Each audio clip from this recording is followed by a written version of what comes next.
Now, time runs out on everyone and everything. It did so on the iconic red phone booths of London as well. Some of these booths are now up for adoption. We leave you with this report. For many visitors to London, it's the must-have photo. There are often long lines of tourists at this red phone box in front of Big Ben, all hoping to get an iconic shot. But while this cabin isn't going anywhere, the number of phone boxes across the UK has dropped sharply since the advent of mobile phones.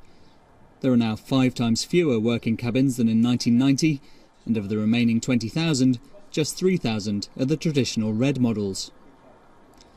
Carl Burge is working to restore these cast-iron landmarks.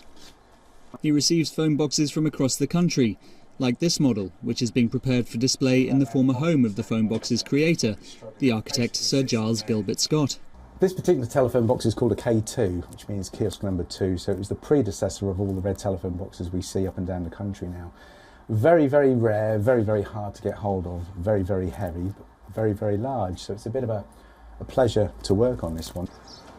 It takes about 6 weeks to restore each phone box.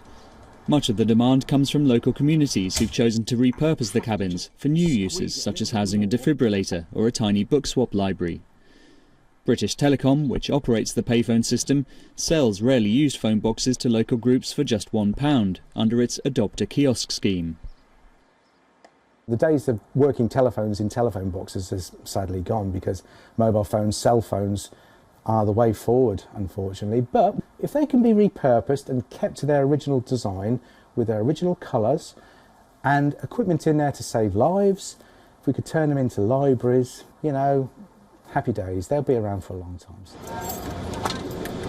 Another use is for tiny shops. Daniel Benedettini has turned these 2 kiosks into a miniature cafe, selling tiramisu on London's Russell Square. While the lack of space can be a challenge, the unusual setting is a draw for customers. People stop all the time, they take pictures, you have influencers coming without ask them, just come and make content. In terms of business, it's really good on that, on exposure for the brand.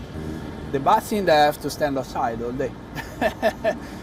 There are currently around 1,000 red phone boxes available for adoption across the UK, but the oldest cabin still housing a working telephone is a K1 model on the Isle of Wight, dating to the 1920s. A unique call to our mobile age from a more stationary time.